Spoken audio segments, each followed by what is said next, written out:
row seat on the American Circus. And please remember to turn your cell phones off if they are on. And give it up for Janice.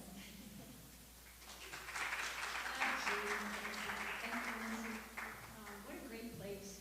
I am so happy to be here. I spoke about this before COVID at the other overall.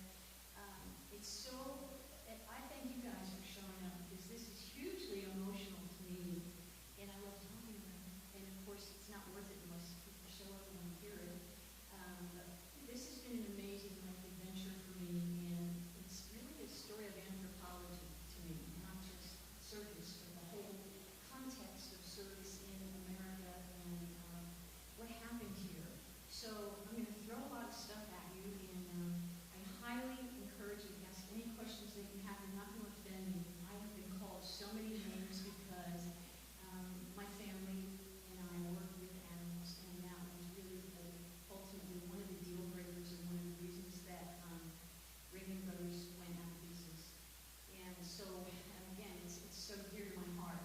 I'm also been asking for some patience. I have done this presentation a few times, but not since before COVID. So typically, I go over the pictures and stuff just before I go through the presentation, and everything's in the back of my head sharp, right? Well, I came this morning and met with the lovely Lindsay, and thank you again, Lindsay. I can't stop thanking you for helping me, set up and get it going. Well, you know what? This afternoon my computer crashed. I've never had that happen. All of a sudden, I got all these things about the porn site I was looking at was corrupted, and I'm a 71-year-old widow. Now, maybe that's what I should be doing, but I'm telling you, I did not do that, but I really did overreact. I ultimately had to cancel my checking account. I have to go tomorrow and re-up that, so bear with me because it really shook me up. I mean, really, right after my lovely shower, I sat there and had a glass of wine. Okay, so bear with me if I ramble. It's not just the wine, it's not just the day, it is, like I said, because this is a really emotional topic for me. I spent my entire adult life after college with the circus, starting with Ringling Brothers and Warren Bailey Circus, and I was so very lucky to go back to the circus, to Ringling Brothers specifically, in my old age, got a master's degree, and ended up teaching young people the proper way to work with animals, specifically elephants. And then I was just so thrilled, and it was the classes that we started were in response to the animal activists, accusing us of all kinds of atrocities. And I thought, man, what a really sharp way to address this very controversial issue. And it still didn't work. We were all devastated in May 2016 when Ringling Brothers decided to take elephants off the road. Just like, oh my God, you're kidding, and it's no circus. P.T. Barnum said, you have to have clowns, you have to have elephants, and that's a circus. So we brought the elephants home to Florida, and I'll flesh this out a little bit as I go on. And a year later, we got a phone call that Ringling itself was folding. Oh my God, 146 years of history. Ringling Brothers was 1 year older than baseball in America. It's amazing. And I was speaking with some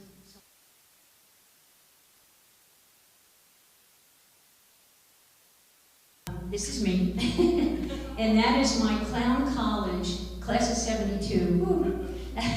Ringling Brothers Warner Bailey Clown College graduation picture. And I didn't even have a wig chosen then.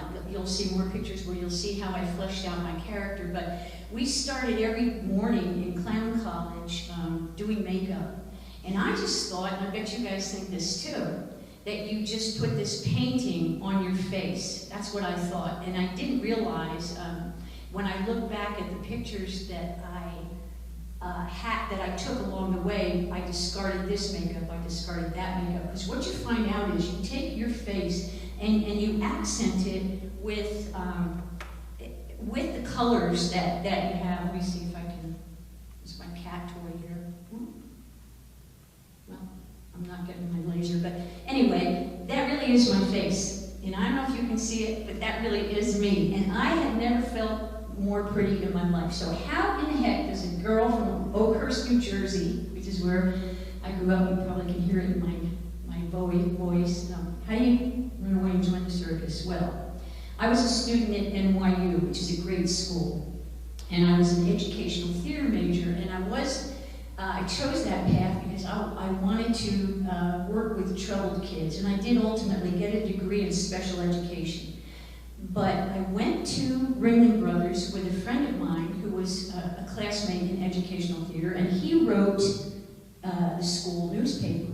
So he had set up an interview at the end of us watching the circus with the clowns. And I was like, you know, I wasn't disinterested, but I wasn't passionate about it. I had no original reason to want to be in the circus. But when we went backstage, first of all, I was blown away by the performance. I hadn't been in years. I hadn't been since I was a kid, and my mom took us all the time to the circus.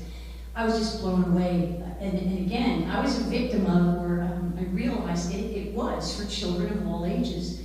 When I talked to the clowns, oh my gosh, they were all young, athletic people.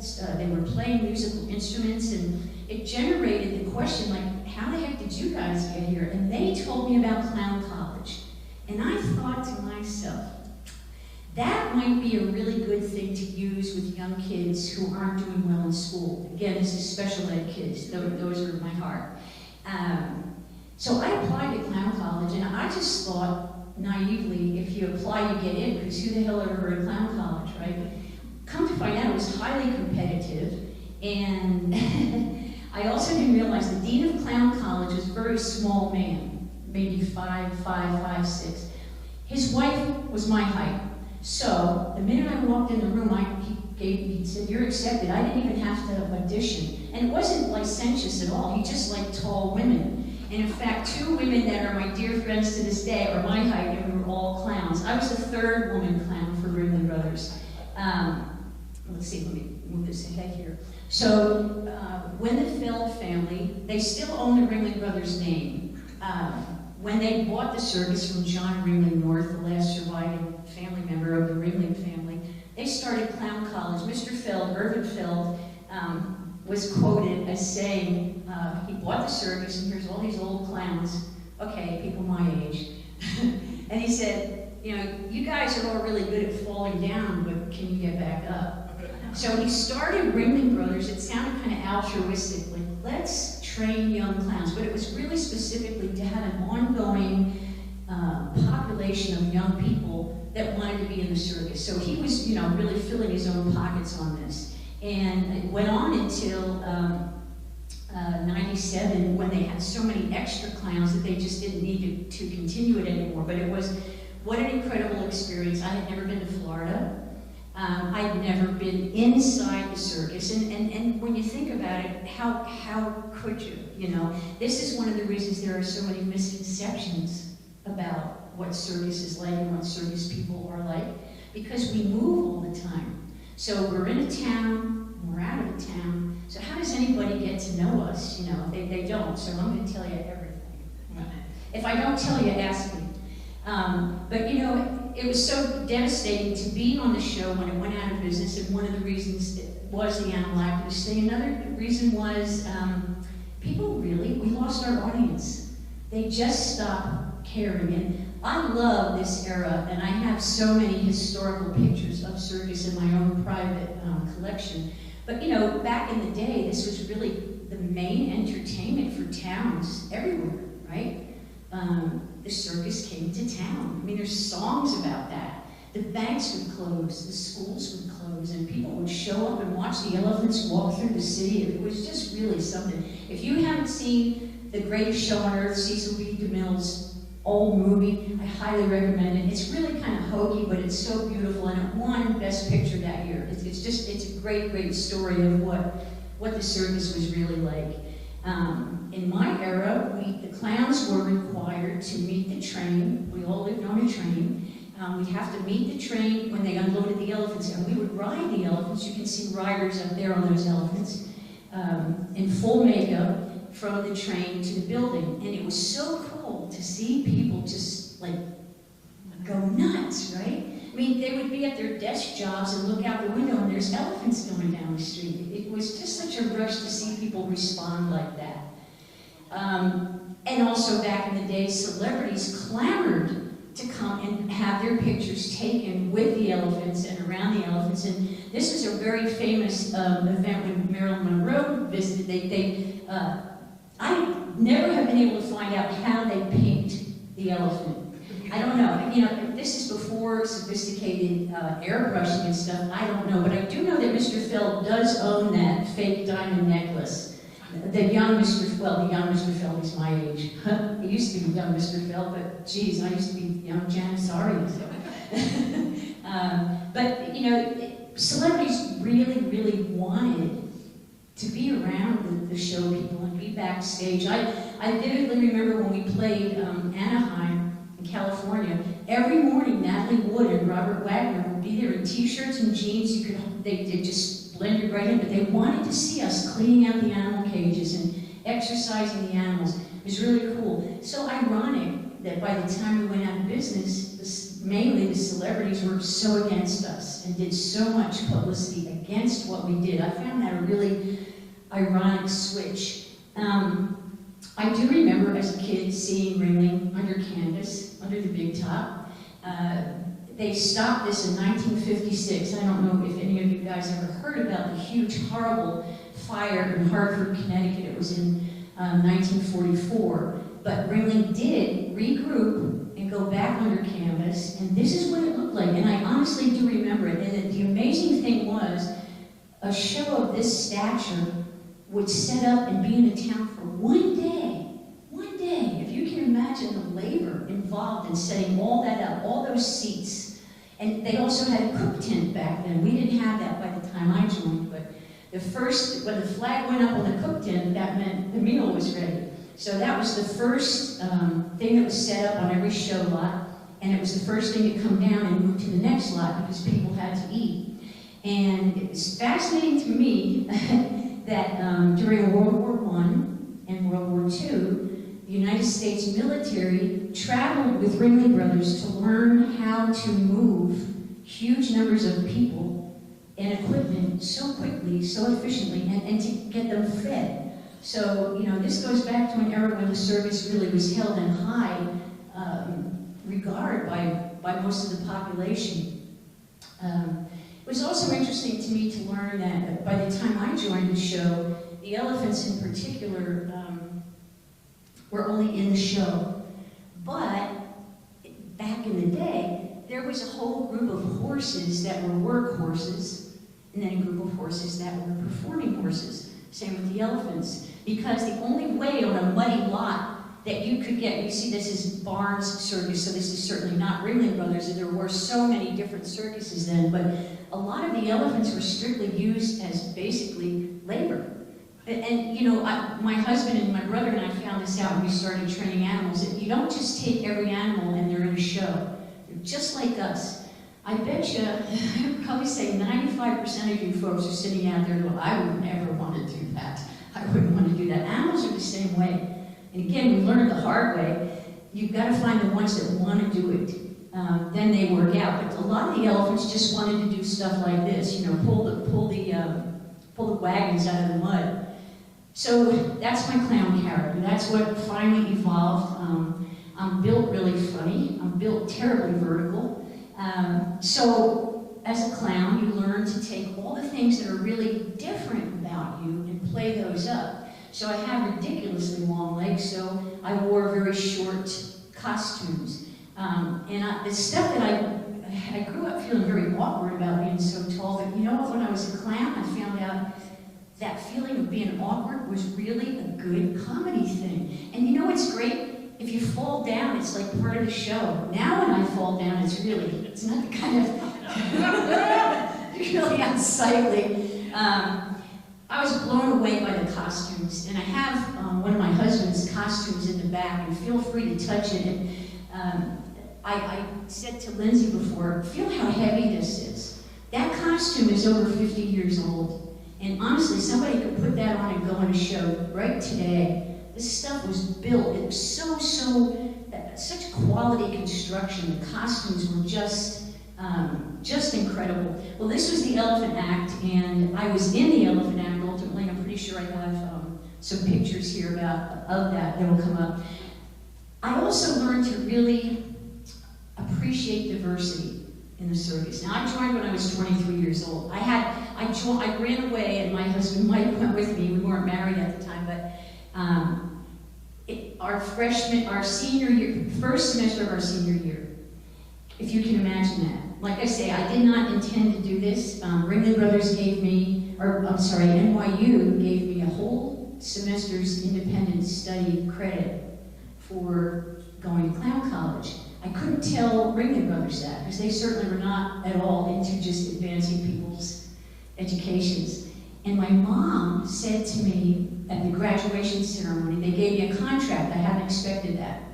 My mom said to me, if you don't do this, you're going to regret it for the rest of your life. I said, Mom, you guys are paying for NYU, and I have 1 semester to graduate. She said, you can always finish school. I still to this day cannot believe that she urged, well, she made me basically do it. And then my husband, like I said, high school boyfriend, he was offered a job with the bear trainer, and he said the same thing, what the heck, what do we have to lose, right? We had so much to gain. But I had never been around little people before. And in this era, we called them midgets or dwarfs. This has become very politically incorrect, as so much has now, right? But these were my friends. And if you look all the way over there, I don't know why my Lindsay, you remember at work this morning, right? I said, look, here's my cat toy, right?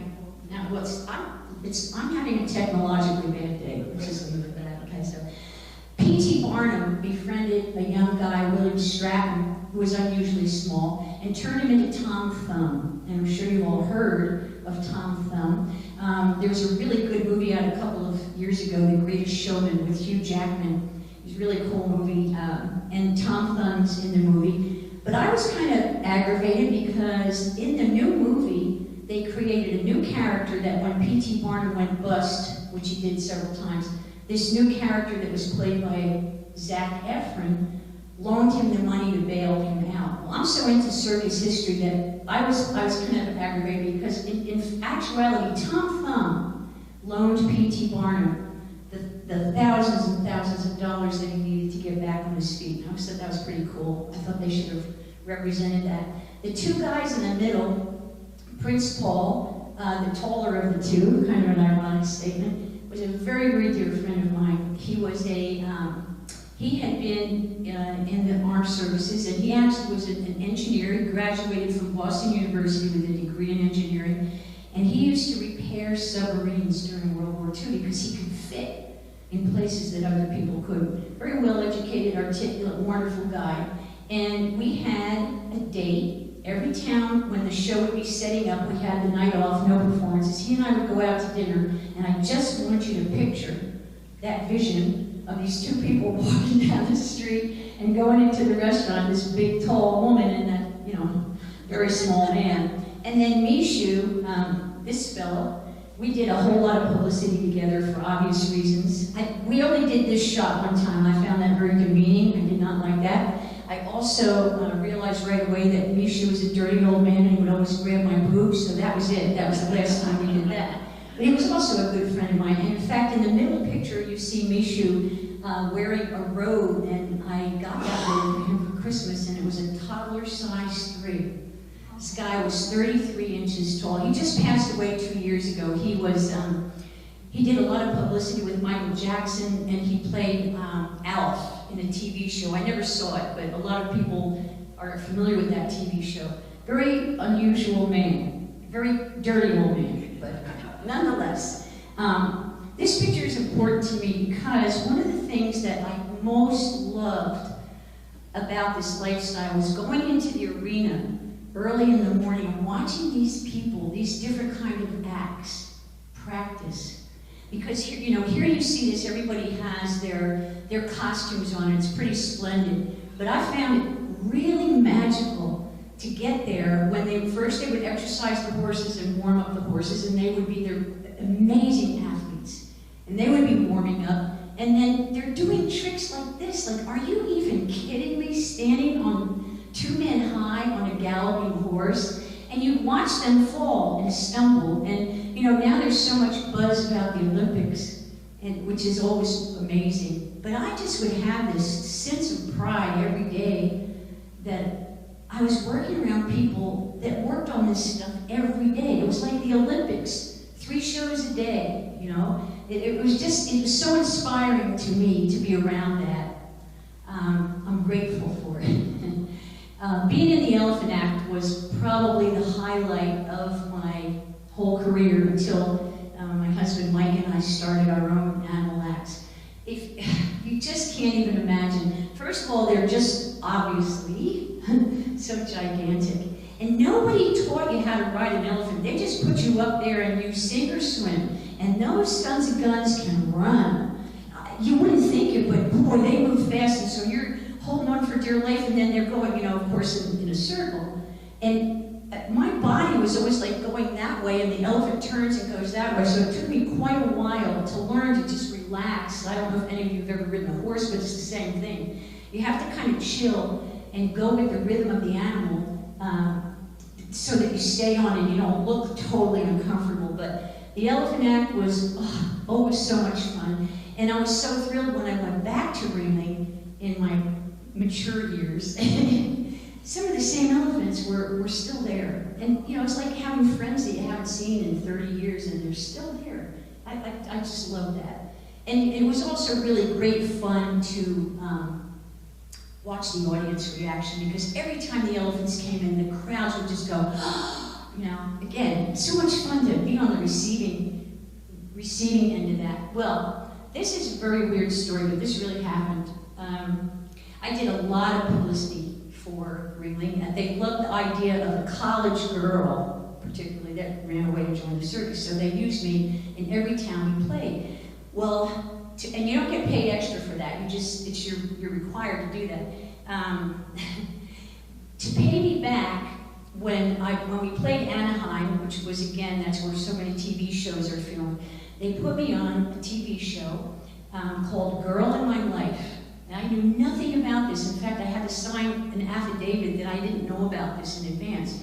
And they gave each person that was on this show. Do you guys remember a show years ago called Queen for a Day? Oh, yeah. Right? Okay, so this was like a remake of that. Like, they tell a story about you, and then they give you, this is what they said, what you've wanted your whole life, okay? Like, you know, a refrigerator or whatever.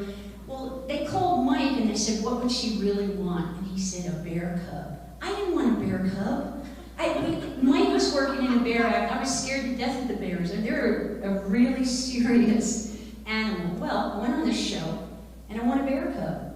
And so when, again, they called me out of the audience, it'd be like if I came up to one of you and said, come on up here, you, come on up here, and we're going to give you this prize. And when I watched the show later, you could see me standing there on the stage. They brought a full-grown bear out, so it was great publicity for Ringling. That wasn't the bear I wanted. It was just some trainer in LA that got gig money for bringing this bear out. But I stood there on the TV camera and I went,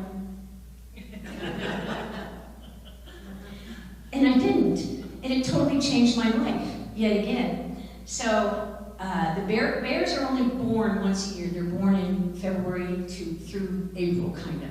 So contractually, they had to provide us with a bear cub. So Mike and I realized we have to leave the show. What are we going to do? You can't raise a bear cub in the train car where we live. What are we going to do with this bear cub? So we jogged up, as they say, at Circus World or right near Orlando, Florida. And it was devastating to me. I wasn't ready to leave the show. I loved it, and and you know what? We had to get married. I mean, I had some friends that had to get married because there was a baby on the way, but Mike and I had to get married because we had a bear cub on the way, and we couldn't borrow money to get cages, to get blah, blah, blah. So we stopped home at the end of the season. We got married, and we moved to Circus World, Florida. So they used me for publicity there, but I never actually worked as a clown there. And the reason is, we started with this bear cub, and she would have none of that putty nose. And that wig really frightened her. And I would practice with her and just hang out with her. Oh, God, that was an athletic feat.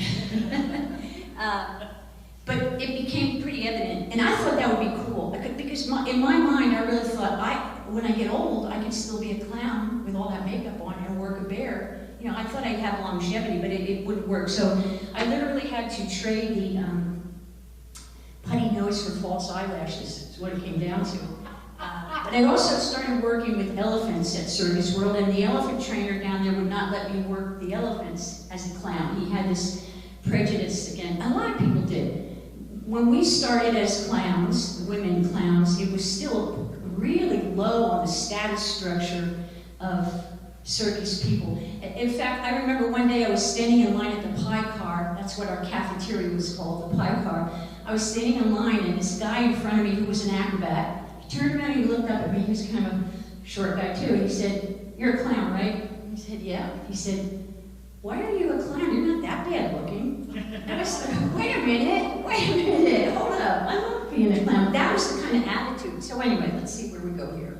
So there is Chloe, our European brown bear. Same thing as a grizzly, only they're a little bit bigger. But here's another weird thing. I was so aggravated when I won that bear cub, I couldn't stop complaining about, I don't want a bear cub, I want a golden retriever. I had wanted a golden retriever my whole life, and I never had a purebred dog, I don't now. But I wanted a golden retriever. Well, Ringling Brothers moved up the west coast of California, and we went into Portland, Oregon in October, which is my birthday. And I walked into Clown Alley, and my clown trunk was there, and tied next to my clown trunk was this golden retriever puppy. The clowns and the showgirls had chipped in. I think it was just to shut me up, because I really was, I couldn't shut up about, I don't want a bear. And that was Peaches. So I've got that golden retriever too. And I must say, these are two black bear cubs that we had later on, but we raised our bear cubs with the dogs, and it really was a wonderful relationship. They got along great, and I really do believe that the bears toned down a lot of what would have been natural aggression from being around golden retrievers, which I don't know if you're any lab, any retriever has a very, very docile personality. They're not aggressive at all. But it was a wonderful, it was just a wonderful thing to see them play every day and be together. This is Mike, my husband. He worked with lions at Circus World as well. Like I said, I worked in the Elephant Act. Mike did too, ultimately, but he also was part of a group of male lions. Those lions were so young, they were all males. They didn't even have their manes yet. And he just absolutely loved it. His family wasn't as crazy about us being in the circus, by the way, as my family.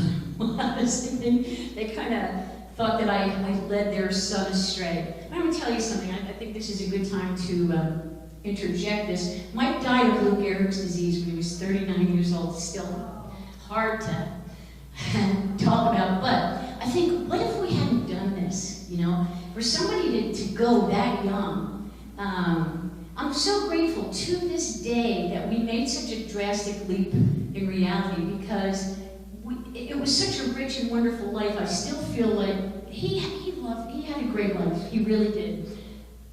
Who knew? So this was Chloe at Circus World. These costumes again are fantastic, and the costume of Mike's that's in the back there is that one, but it was different colors, and you'll see the costume sketches. They just kept remaking costumes for us that were exactly like this, but different colors. Oh, it was so much fun.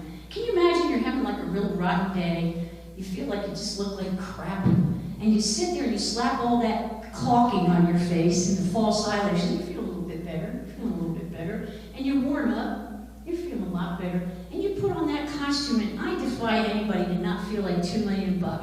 You know, it was a wonderful transformative thing, and to me, to be able to work with those animals like that, oh, unbelievable, unbelievable. So this had not been done in circus history up to this point. We got that bear to ride an African elephant. And again, just by practice. If you don't get along with these animals, if they don't trust you, this is another thing I've learned, it's indelible, they're not going to do anything, particularly an animal like that. Now, we weren't on the bear's menu, they don't eat meat, but they certainly are aggressive. They're considered the worst animal in the circus to work because they live alone in the wild, they don't live in a group, and they have very little tolerance, very low threshold for being told what to do. But we started with this African elephant. You see the big ears, which is, that's one of the things that determines an African elephant as opposed to an Indian elephant. We started with a dog. My friend's dog, not my dog. We started with my friend's dog because he always hung around the elephants and the elephants were very used to him. So, and then we just put Chloe up there. She's named for my grandma. And you can't see it in this picture, it's a bad picture, but as we were in this parade walking the elephant with the bear on her back, there was the group of lions that Mike was working with were coming out into the arena. So these animals not only had to trust us, they had to be able to trust that those lions weren't going to get them. It's so hard to explain and yet really important to understand the relationship that you have with these animals that made all this possible. So this is loading up backstage, getting Chloe to jump up. There was right behind my husband is a bull tub. They call it a bull tub. In the circus, all the elephants are called bulls, whether they're male or female. And they would stand on these tubs. You've probably seen pictures of that. Well, Chloe would jump from the bull tub up on top of the elephant. And again, there's no making an animal do that. If they don't want to do it, they're not going to do it. And this is a very informal picture, but the reason that I use this is because if you see the lady in the background, she's crouching over because a leopard jumps up there with her. So we had our bear on top of an African elephant, and then right behind us in the parade was a leopard with my friend Barbara on top of that elephant. It was really something. And again, you're doing this 3-4 shows a day. So it's nothing, it's not a one-time thing. They have to want to do it. So this is, my brother ultimately joined us. This is my brother on the left, Mike in the middle. It's really a shame you can't see Rocco. He was so beautiful. Here he is. He's a North American black bear and one of the nicest guys I've ever met in my life. He never, ever did anything wrong. And it's just a shame. He was so dark black, he absorbs all the light, so you really can't see him. But this was in Mexico City, and we had, at this time, we had 2 cubs out in the back. They were too young to be in the show yet. And I do want to add that we worked bears and raised bears that were orphaned. None of these bears were taken from the wild. A zoo would call us if a mother refused to raise the baby, and they're really labor intensive. They have to be fed every 2 hours all night long until they decide they want solid food. Every one of these was a cast-off. So, and we had them their whole lives. Even after Mike became totally disabled, we had the bears. They're buried on my farm in Florida. My brother and I have a small farm in Florida, and I moved to Iowa City when Ringling went kaput. Which was one of the luckiest things that ever happened, but that's another whole story. So we had this golden retriever, and it was a long process to breed her. I didn't realize you have to have all these certifications and hips tested and blah, blah, blah. And this is in our travel trailer. You can see, it's 2 little booths there. That was our bed at night. But Peaches had her puppies in our trailer, and we thought, we could make some extra money if we sell these puppies, because they're purebred, AKC registered, all certified, eyes, hips, blah, blah, blah. Well, here's what happened. A young couple came and looked at these puppies, and they couldn't decide which one they wanted. And we were kind of going, oh, this is uncomfortable. And then 2 days, 3 days later, an older gentleman came, and he knew which one he wanted right away. And we said, we're going to think about this. And that guy no sooner got to his car than Mike and I looked at each other and we said, we can't sell these puppies. They're our puppies. So you know what we did? We made a dog act. Again, we knew nothing. We did not know how to do this. And in fact, we made a very stupid choice. Because they're such a big, beautiful breed, we said, we're not going to do dog tricks like most dog acts, and I'm not putting dog acts down. They're some of my favorite acts. I love dog acts. But we trained these guys like horses. We wanted people to see them in motion, to see how athletic they are. Well, what we didn't realize, it's not a coincidence that most dog acts are poodles and terriers, because golden retrievers are like, you know, and they want to go get a bird and bring it back to you, but they're not really into precise formations. And we had one guy, Jeep. Let me see, where is Jeepy? There's Jeepy, right here. He would inevitably be going around in the formation, and he'd be looking at the audience, and be looking over here. And meantime, this beautiful formation is totally broken in half, right? And the four that are behind him are like all piled up. And it was just so funny, and I'm all dressed up and trying to look glamorous, and I would just stand there and laugh, and I thought, this is the clown act right here. We didn't know. Again, we didn't know. We're pretty lucky that we got through it all. So we did a lot of work internationally. This is the dog act and the bear act in Japan, Mount Fuji. Actually, right behind all the foliage at the top there is Mount Fuji, so it was really exciting to be. We were there for 7 months, and unbelievable. Here's a challenge. Here's something you would never think of. I guarantee you would never think of this because we didn't. You see there's a moat in front of this stage. This stage was built for the seal act.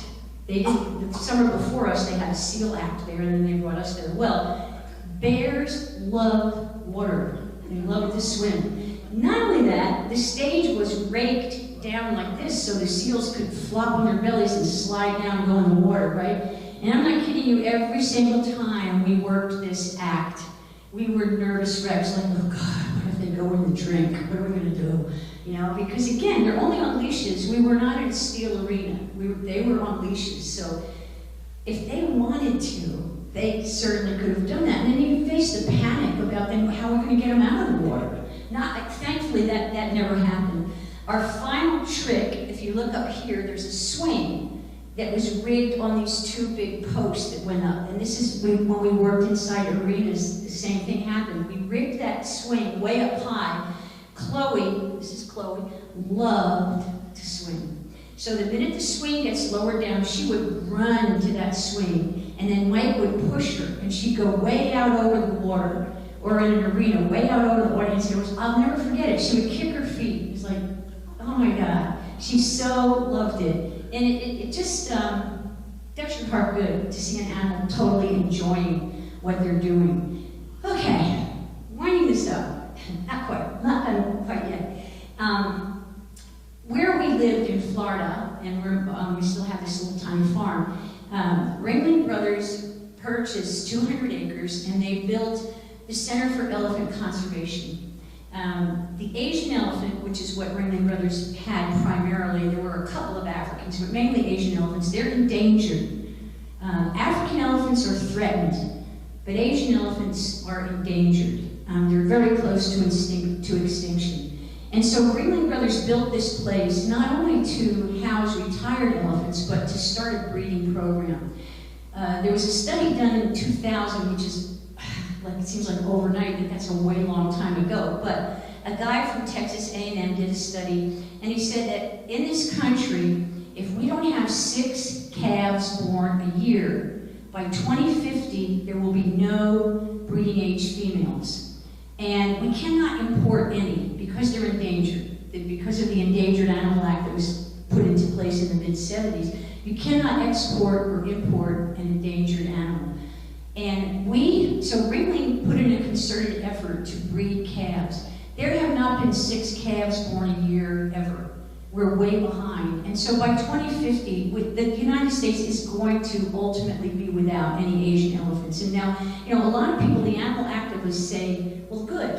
They should all be in the wild. They should all be, where they were born. But that's really not that sharp a statement, because they are going to be extinct.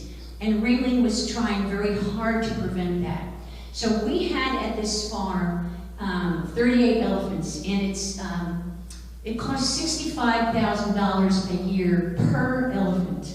That's if they don't get TB. If they get TB, it costs $100,000 per treatment. The expenses for having these elephants is astronomical, and this was part of Ringling's plan, certainly like Clown College, they wanted to breed elephants to put on the show. That would be optimum. But there are so many elephants that just didn't have the attention span. They'd be flaky. There were some that were dumb. There were some that were aggressive. So again, it wasn't a guarantee after a 2-year pregnancy that baby elephant was going to go right into the show. In fact, more stayed at the CEC than did go on the show. I was so lucky to see 11 babies born. And sadly, I was there for a couple of deaths too, actually quite a few deaths, because it was an aging herd. But again, it's still really close to my heart, because what an education. But this was the daily life for each one of these elephants. Was they were walked out to their yards in the morning, and then in the evening they were walked back, and every elephant was scrubbed every day. And they're scrubbed with like the kind of wire brush you scrub a barbecue grill with, because their skin is 1.5 inches thick. So it's really labor intensive to scrub an elephant, but they all got scrubbed every day, and their babies, of course, were right along with them. I had to put this in there because we kept the males separate from the females. Unless the males are ready to breed and the females are in estrus, the males will fight, and they're really aggressive. They're just bred to be that way. So the males have their own yards. Well, this is Gunther. I saw him born. At this point, he's an adult, just a young adult. But he would gather those boomer balls up. They're kind of like your exercise balls there in the back, but they're very, very heavy. And he just would practice this every day, all by himself. And then, when he would get up there, he'd walk on them. I can't even tell you, it's like they were roller skates. You know, and whenever any of us would see him doing that, we'd all get on our cell phones and go, Gunther's on the balls! Gunther's on the balls! And rush out there and take his picture. But again, fascinating nuances of behavior. This is one of the calves that I saw born, which was very, very exciting. We had a couple of stillborns. That was very, very heartbreaking, because you go through a 2-year gestation. As I said, their birth canal has a 90-degree turn in it. And every once in a while, a calf will get stuck. And there's nothing you can do. With cattle, there are things you can do. You can physically pull them out of the birth canal. With an elephant, you can't. So a baby elephant, 250 to 350 pounds, is something to see. It's really something to see. I was so grateful to be able to see that. And again, you know, we would come up with whatever we could to keep them entertained, keep us entertained. We were so happy with this picture because that baby would not get in that pool. She was scared to death of it. And we're all out there, these grown adults, playing in the pool and splashing, come on, and she would have none of it. And finally she did get in, and I think we went through about 10 pools for her. Because of course, once she got the hang of it, she'd smash the heck out of the pool. It didn't last long, but it was so much fun.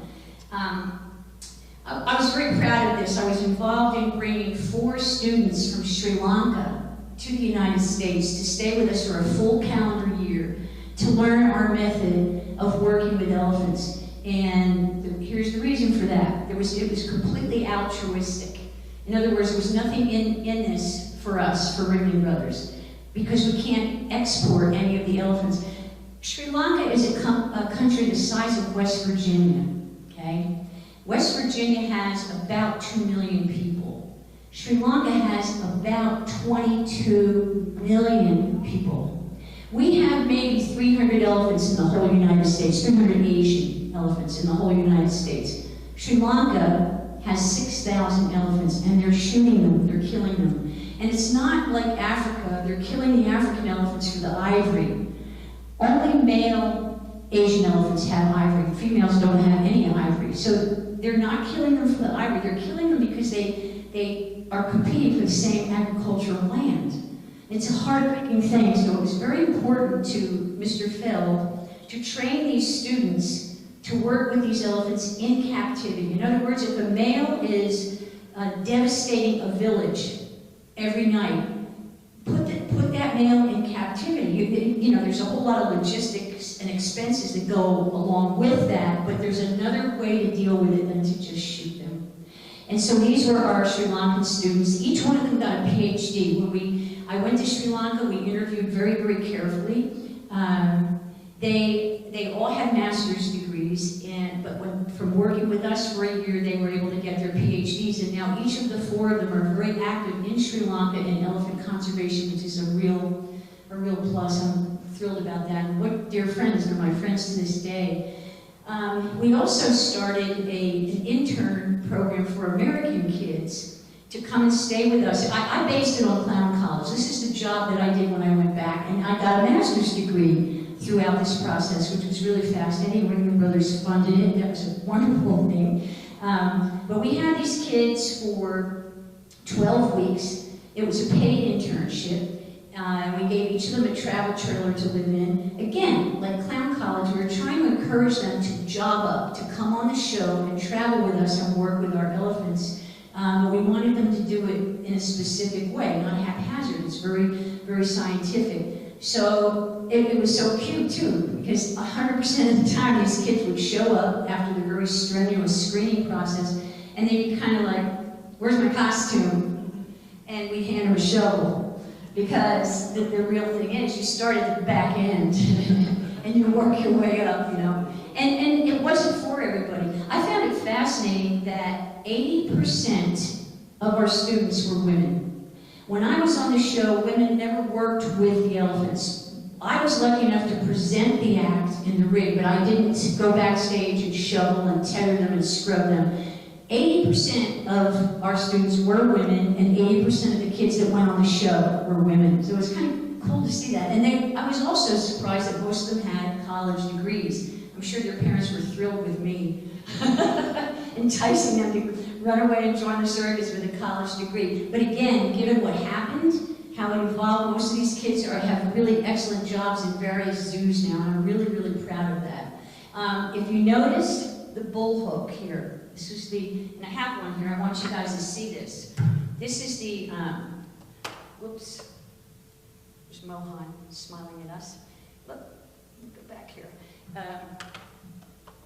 This is the tool that PETA vilified, and I'm going to leave it up here. I want you guys to feel this, how light it is. It does have a hook and has a poker. And the reason for this is the 2 most important behaviors you need from an animal of that stature, of that magnitude, is come here and get over.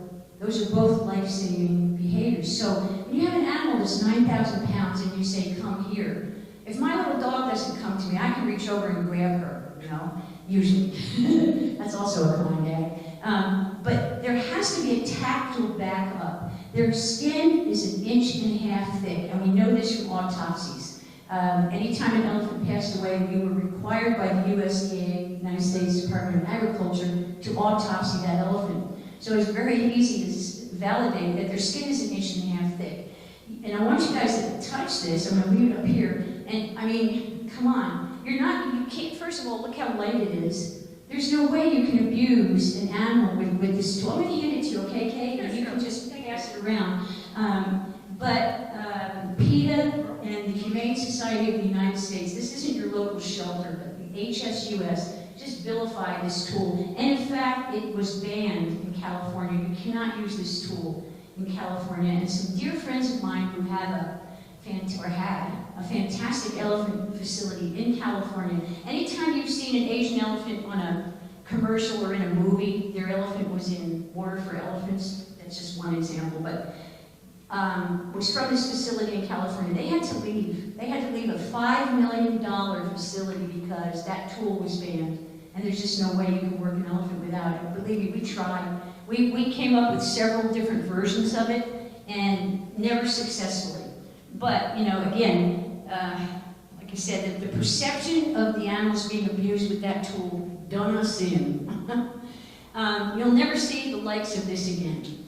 This was an amazing, just one trick. This is a bull tub. This is what I was talking about, bull tub. But, you know, they're really doing nothing. The elephants, this is a very easy behavior for those elephants, but what a tableau, what a picture. Like I said, even by the end of my being in the circus, there'd never be a picture like this again. I was very thrilled yesterday on Facebook to see, this is Zina on the top. She's a very good friend of mine. She just turned 61 the other day. She's at the Little Rock, Arkansas Zoo, and they had a big birthday party for her. Of course, the elephants don't care. They get watermelon and stuff like that for their birthdays. They don't know it's their birthdays. Every year, when the show opened in Tampa, Father Jerry would come and bless the elephants. He just passed away this year, and there were like 3 other priests vying to take his place. So we had, it was really very cool. He loved the circus, he traveled with the circus, and we had nuns on either of the units, just there for spiritual guidance, for comfort for people. And the 2 nuns on the blue show, there were 2, a red unit and a blue unit, they would pull the curtain, and they were also school teachers. So it was very cool. They had a dedicated school teacher. This was the last show, last show of the elephants, and this was in Providence, Rhode Island. And it was really, I can't even explain it to you, it was hugely emotional to see them leave the arena, which, as we know, was going to be for the very last time. And they all came home to the farm, to the Center for Elephant Conservation in Florida. This was a huge event because the red show elephants and the blue show elephants, none of these elephants had ever been together, ever. And this is how well trained they are. And you can't see it, but there's a person between every elephant. And the reason being, they steal food like crazy. So you had to have a handler with a bull hook in between each elephant. This is my friend's personal elephant. You see the iris, so you know it's a male. That was also incredible to have a full-grown male elephant in this lineup of other elephants. And we were very nervous about this because we thought, what if they fight? What if you don't know? But we knew they were trained. And we knew they trusted the handlers, and that floated the day. There's an amazing museum in Orlando. It's in Sarasota, the Ringling Museum. If you ever get a chance to go, please, it's just phenomenal. I have a poster there in the back of the whole mural when you first walk in, but I'm very proud of this. This is the 2 women, me in the middle, and then Peggy, the girl on the top, and Ruthie, the girl on the bottom. We're the 3 tall women I was telling you about. The only reason we got into clown college because we were big old tall girls. I was really flattered to be put in that mural. It's huge. It's bigger than this whole wall here. Also, if you guys ever have a chance to go to Baraboo, I think that's the next stop. Yeah. The museum, the Circus World Museum in Baraboo, it's 188 miles. I looked it up today before my computer blew up. Gee, I wonder if that's where my computer blew up.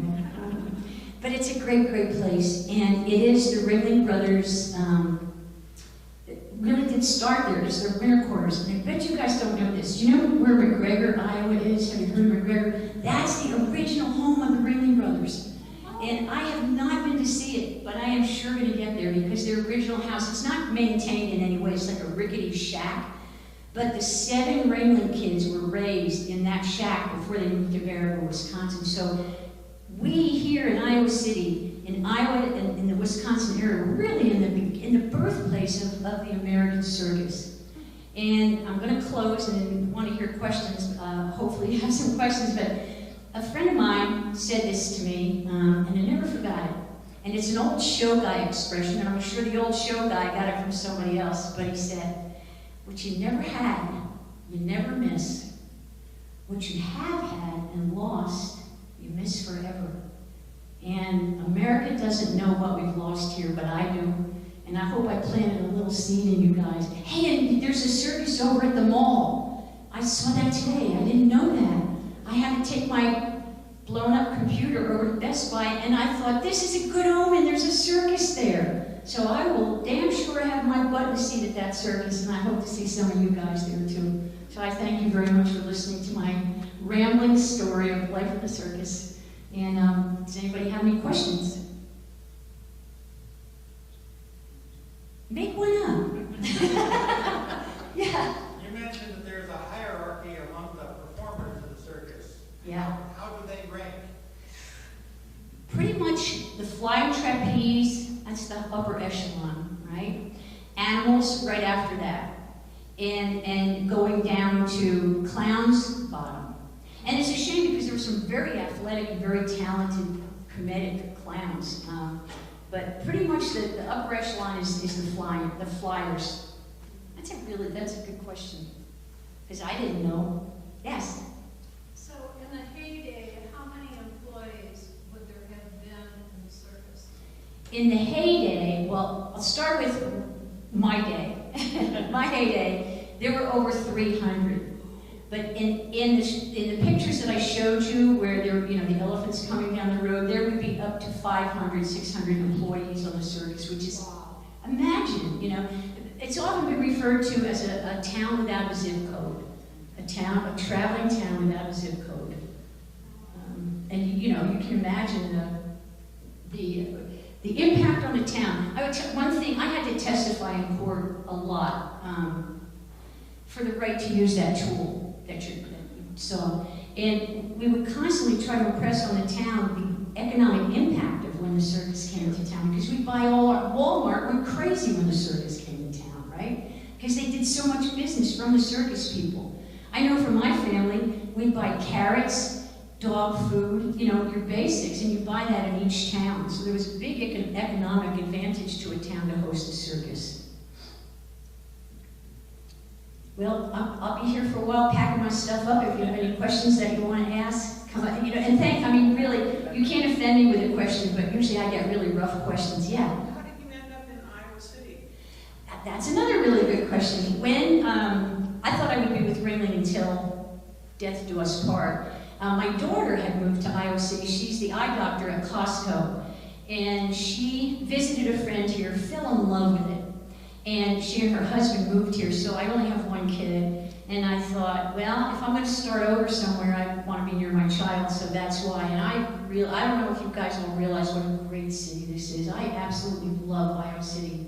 I do a lot of PR for Iowa City, just flapping my jaws to people that are still stuck in Florida, as I say. But thank you all so much for your very polite attention. I know it's a long story, but it was a fun one.